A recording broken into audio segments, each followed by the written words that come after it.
Burnout is real. It affects everybody, from people who work at a job too long to parents and caregivers. And we're going to talk about how to deal with it if you are burning out in today's episode of Driven by Purpose.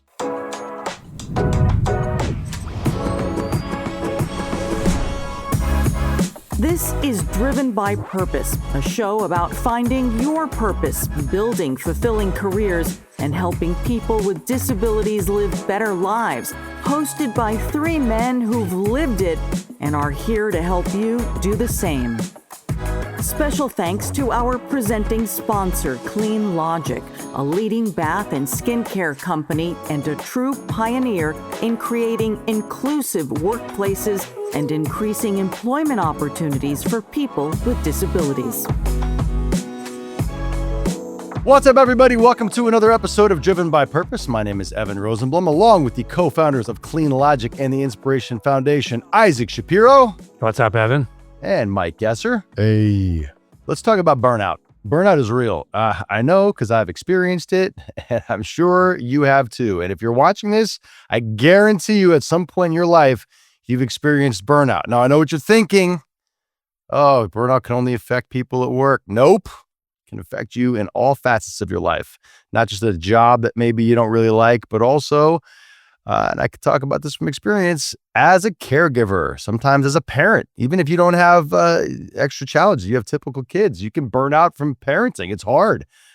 Every single day, same thing with pushback from your kids.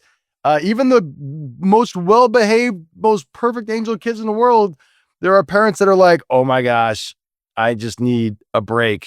This is driving me nuts. And by the way, that's okay. It's perfectly normal. So on today's show, let's discuss burnout, how to handle it, and how to identify it. I mean, maybe how to identify it is where we should start.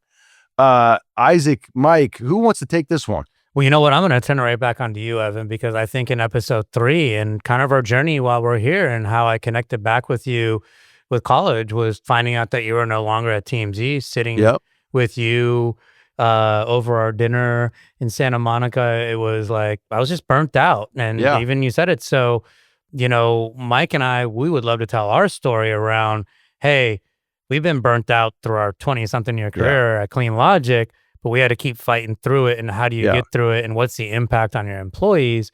But I think where the broader piece that I would love to start with, because this could impact caregiving, but it started with you and our conversation of you at leaving TMZ and trying to find purpose and being burnt out. Yeah, no, I think, I had been working with Harvey Levin for 20 years before I left TMZ. And I think that when you are in a job where it doesn't feel like you can continue growing professionally anymore, which is kind of where I was at, I felt like I had done everything that I needed to do. I grew TMZ from a website into a television show, into 3 television shows. I launched TMZ Sports. I had hosted my show. But then it kind of felt like we had hit a wall, and it felt like I was going to work and just doing the same thing every single day. And other things in my life had grown into bigger priorities, right? With my daughter and my son and my family. And I was getting older, and it was just like, I don't want to do this every day for the rest of my life. So I was realizing that when I was waking up, I wasn't excited to go to work anymore. And it was just like a one-time thing, like, oh, like I'm having an off day. Like after a couple months and even a couple years, I was like, this is driving me nuts. Like this is not the long-term solution for me. I feel like I've got to make a change and try something new. And so I identified that by realizing that it wasn't just something that I could change with the way I approached work. It wasn't like, oh, I'll just try to glom onto something that I like and hopefully that'll help me have a better day. It was just like most aspects of going to that job after a while, it was just, I wasn't excited about it anymore. It wasn't inspiring to me. I didn't feel good. It wasn't great. I knew that I needed to make a change. So that was burnout in the professional side. Well, Evan, can I just ask, because I remember something that really stuck out with me in episode 3 with you was you were waking up with panic attacks and your wife was talking to you. Was this all happening at the same time, or was this later? I think it's part of it, but I think it's separate from burnout, if I'm being honest with you. Burnout and stress, I think, are 2 different things. I think that burnout is that I just wasn't excited to do the things I was doing anymore. The stress was coming from, there were other factors at work and in my outside life that were making me think that the sky was falling and I was that's what was forcing the panic attacks. Is the things that were happening in my life, I wasn't able to kind of put them aside and say, okay, it's okay, we can put that down and pick it up the next day. It was infiltrating my sleep, my peace, and it was causing me to have different effects than burnout. Burnout, I would define as you just feel like you don't have the motivation and energy to continue to give something your best at that moment. And I was burning out at work because it felt like it was so repetitive and I wasn't inspired. I was still doing the best that I could and I was still proud of what I was doing, but I wasn't growing anymore. And so I felt like when you lose that upward trajectory and you just feel like you're treading water, to me, that felt like burnout, and that was on the professional side. On the personal side, taking care of a kid with severe disabilities, you can burn out. And what I mean by that is all the things that it takes to care for my daughter, who I love, who's my favorite person in the world, along with my wife and my son. But like, my daughter and I have a special connection. I love her so much. You can just look on our social. We do everything together. She's a huge part of my life. I love her so much. You get the point. But the routine that goes into caring for somebody that can't really take care of themselves, where I have to pick her up every single day, and to get out of bed, it's carrying her, it's bathing her, it's feeding her, it's cleaning her, it's everything, doing all of those things for her while also trying to take care of myself and my son and a job. And, also the self-care thing is important too. Like, you can burn out. And it's what I guess my point is here is it's okay to feel that way at times, but you can't let that sink you. You have to figure out a way to get over that and move on, especially when it comes to something like parenting a person that you love. Now, with the job situation, when I felt like I was burning out, it was very easy for me to just say, you know what?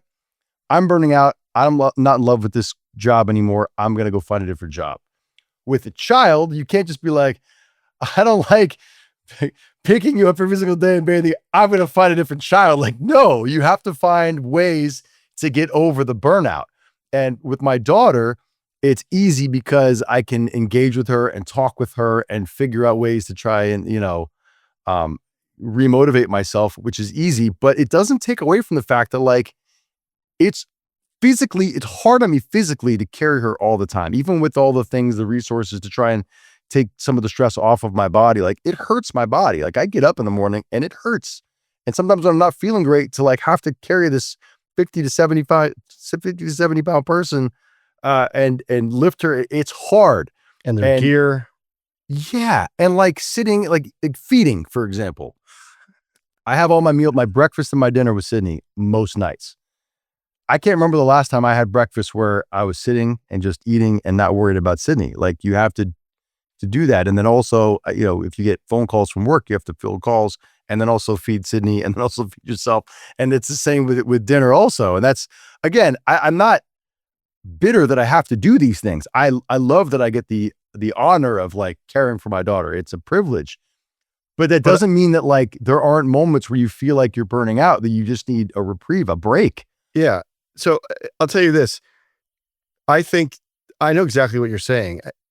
I put myself in this position, like my daughter's 12. There are things that I'm doing with my daughter that I never expected to be doing past the age of 4 or 5 or things like that are super repetitive, sometimes physically strenuous. And it's just like, okay, I'm still doing this and it's repetitive over and over and things like that.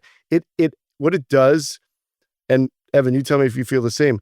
Sometimes, and this is nothing to do with being a bad dad or anything, it drains gas from the tank. And I think for me, a lot of the things that have been going on, it's not necessarily like total complete burnout, but everything you do takes gas from your tank. And I think obviously when it gets lower, you have less to give and it affects how you interact with people like your wife or your coworkers or your other kids or friends and family.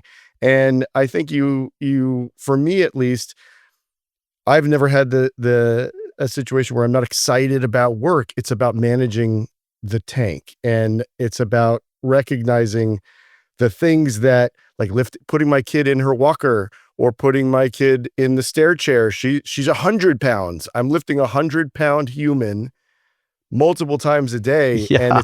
it's a lot of work. It's a lot of And work. it's things that I never Hey, your thought muscles I look would good, be man. doing. Your muscles look really I good. appreciate too. that. Rosie's really doing a good job But for you. she's a huge Um, part of that. Yeah, no, The whole- Rosie's one of the helping. that's the thing. Like, one of the main reasons why I concentrate on fitness is so I can lift my kid that I Same. never expected to be doing, but this is what it is. And so it's things that drain your tank over and over, just being conscious about it. But it's My question to you is then, like, when your tank gets low, how do you find Okay. ways to refill your tank? Because I Good. think that's that's the important. big challenge here. That's That's the core of our important. conversation is like, Yeah. how do you, when you're low, how do you get the gas back in the So tank, man? I have three things that noticeably make a difference and help me recharge. The first one, interesting one, I like going to Fish concerts. Fish is my favorite band. And every time I go to a Fish concert, it is like, seriously, it is like a reset of like energy that needs to go away. And like, I come back having the time of my life. I love it. And it is so, He's just finally coming out of the closet about his yeah, fish. I'm a Fish fan. I'm a Fish fan. So, But the truth is, like, I love the music, but it is rejuvenating for me and for many people I know, like, better than anything in the world. It is like a judgment-free zone, and you go and dance and just shake. I call it shaking my sillies out, because Yeah. I have to do that 100%. That's number one. Number two for me is, I've recently, like, fallen in love. I'd say not recently, several years, fallen in love with fitness. I love working out. And it's not only because I am able to better take care of my daughter because she's heavier, but it makes me feel good. And like, when I'm able to do that, even if it's just for 30 minutes a day, I feel fantastic. And I agree. it's so good for my mind. And the third thing that I do that noticeably makes me put more gas in my tank, I love my work. And I love when I walk into the door at the office every single day and I see all the people, I see blind people, I see people on the spectrum, people in wheelchairs, and all this stuff. I walk in and I'm literally blasted in the face with this. And it is so fulfilling and it makes me feel good. And it's just like, it's more gas in the tank. And like, for me, that's how I do it. And I'm conscious about it. So like, I'm always making sure I'm exercising. I don't love working from home. I love working in my office because that gives me more energy. And every time Fish goes on tour, I'm going to see as many shows as I possibly can. Isaac is champing at the bit to get in here. So that is our Isaac. tease. When we come back from this break, we're going to hear what Isaac has to say. He's dying to get it out when we come back on Driven by Purpose.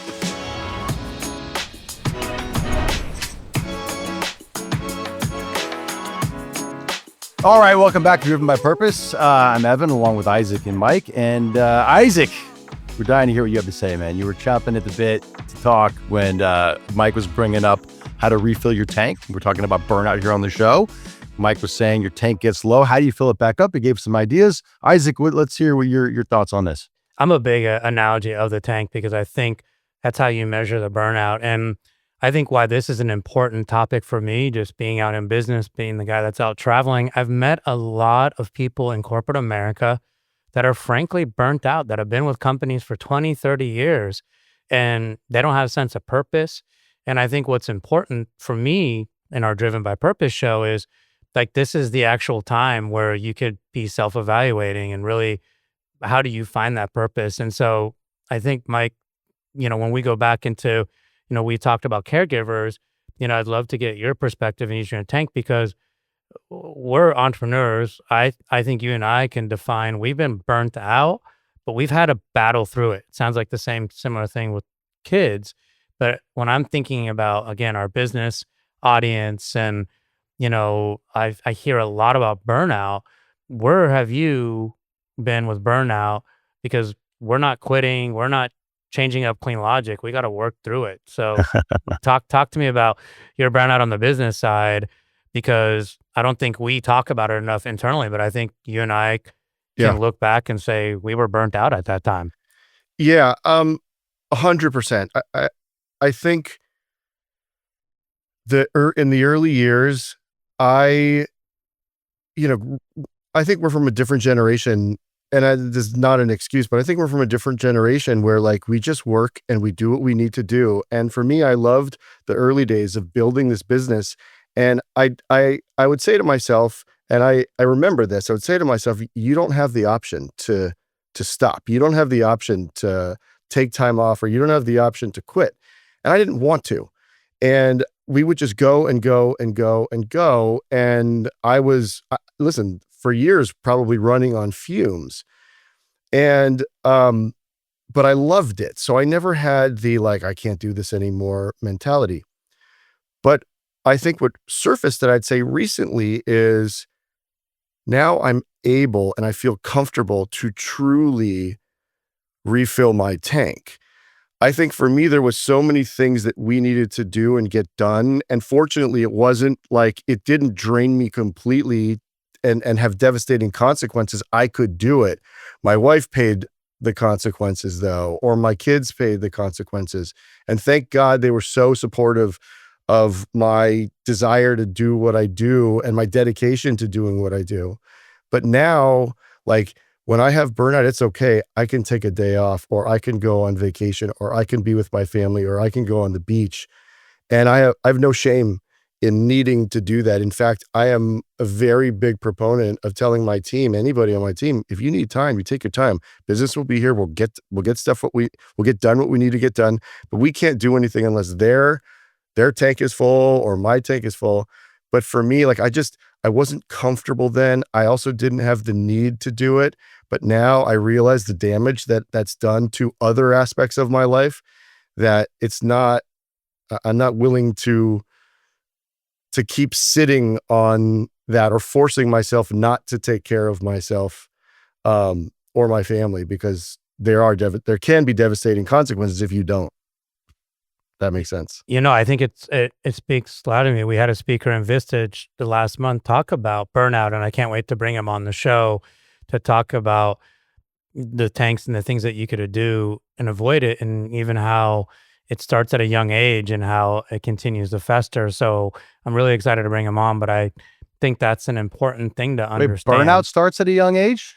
I'm going to talk to, he's going to talk to you Maybe about burnt out when you're 10, like, and you're like, your whole life is like, go to school and play, and then go to baseball practice and play, and go to music But it and can play. But it starts with this, I don't want to take the thunder of this gentleman, because For sure. he for talked sure. a lot about it from a subconscious standpoint, and Yeah, things it's that we put subconscious. pressure on ourselves Oh, I that hear we're you. taught by our parents Mhm. on different things. So, Yeah. but I think, Mike, what is important is really understanding the tank, and I think that's an important in the business side, because unfortunately, with stock market hitting numbers, everybody's driving, and people aren't slowing down. They're not being able to be there for their family. And I think even just the little thing of just working out, like, I don't work out. I've been working out since we started the business, not to be healthy, but because it's just been a stress reliever. And honestly, sometimes I'm thankful that I'm still here, because we were driving so hard. And I look back and I'm like, man, I'm lucky I didn't have a heart attack, but Yeah. when I look back, that was probably the burnout that I was feeling. And that's why, Evan, I know you had said stress and burnout are different. I feel stress can lead to burnout, because I feel like when you're an entrepreneur, you're just always heightened up with Sure. stress. They're always worried. So I think, how do you control the tank? And part of that input is, what can you do to prevent the stress that comes in that leads to burnout? Because again, I think burnout shows up to everybody in a different way.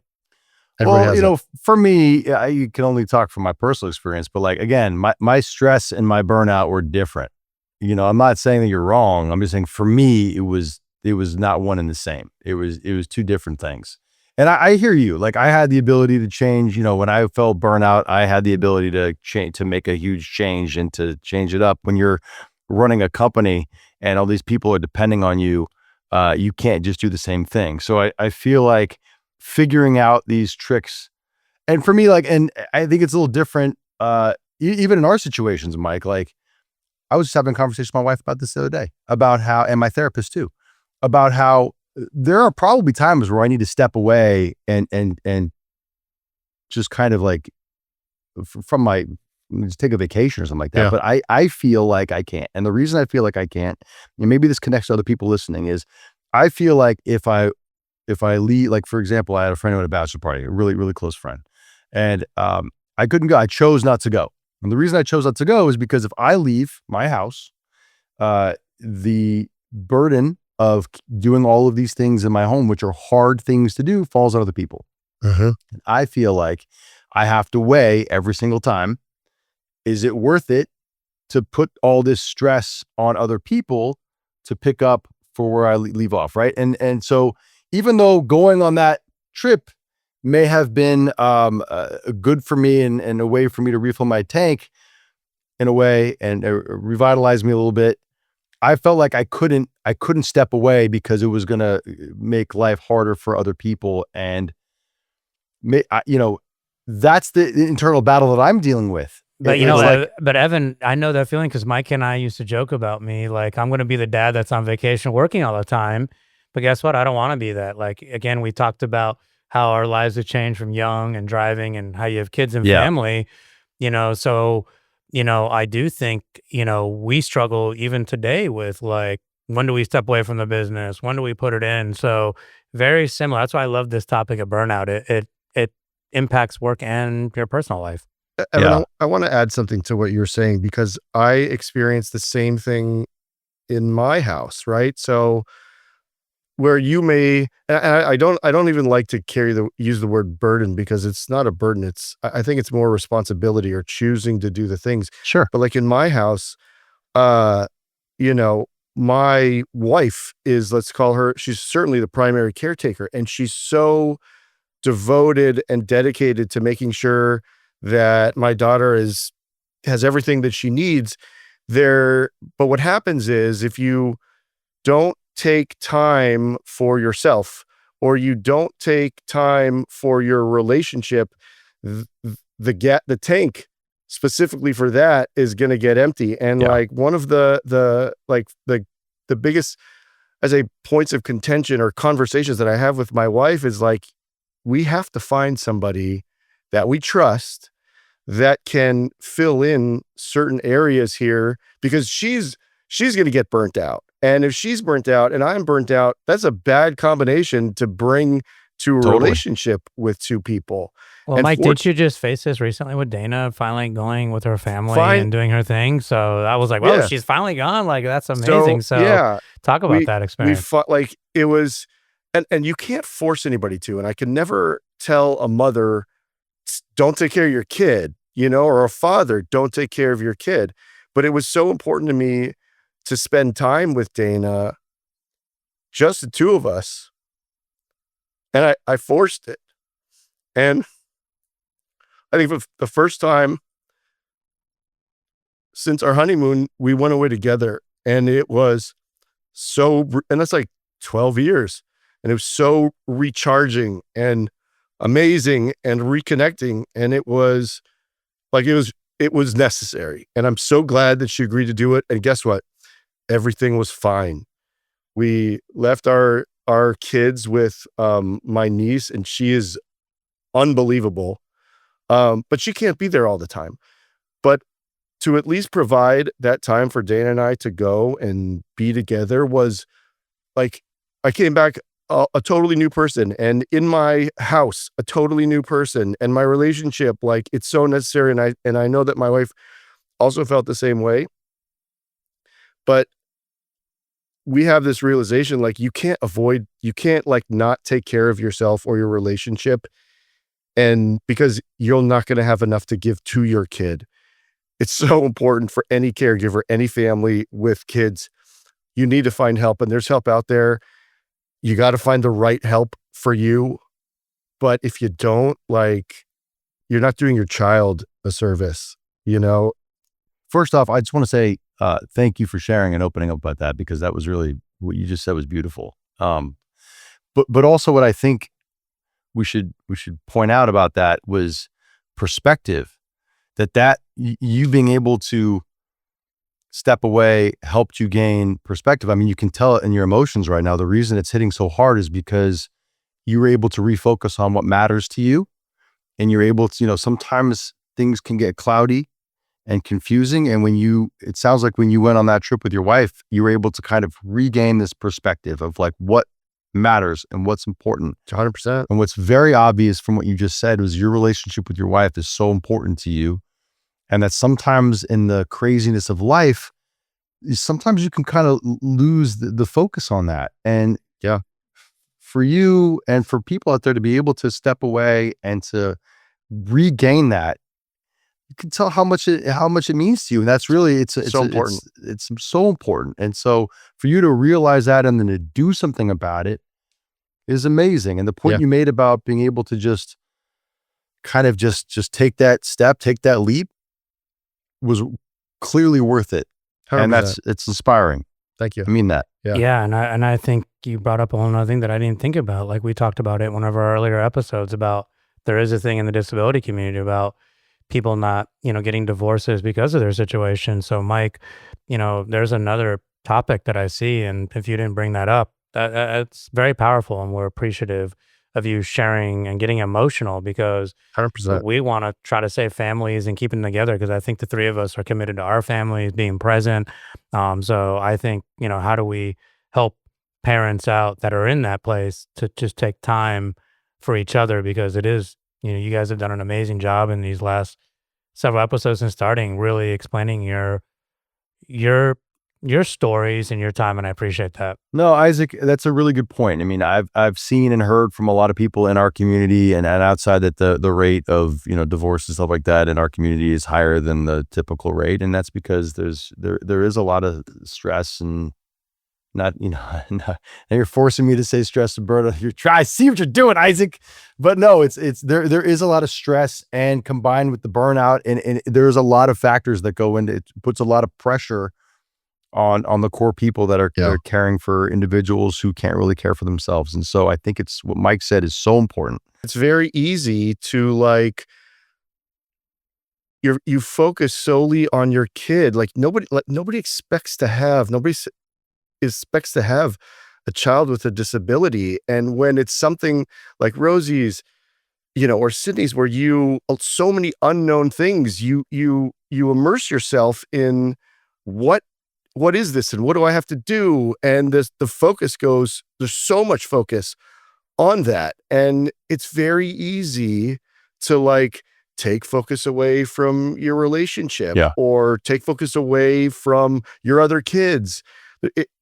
You know what I'm saying? But just because you're not 24 hours a day attending to your disabled child doesn't mean you're not a good parent or you're not a caregiver. You need to, there's always a balance, but you can't forget your other relationships. You can't forget the other things that are most important, because if you don't have gas in the tank, you can't give 100% or even 80%. Imagine if you were operating at a 30% on everything that you're doing all the time. You're not giving your best. You're not presenting your best to everything that you need to do. But if you could do things to get yourself from 30 to an 80, that's massive. Yeah. That's massive. And I think that's what's my wife would important for people to focus self-care. Keep that as a point. Isaac, do you want to make a point? I would love for you to always close us, but I just want to thank you two gentlemen for being, hosts and partners, because it just makes me a better father, and you guys have done a lot, and I appreciate you sharing your stories here. And it means a lot because I think we're helping people. We know that. And I love to see the emotion, but I'm really proud of you guys, and you guys make me a better father. So thank you.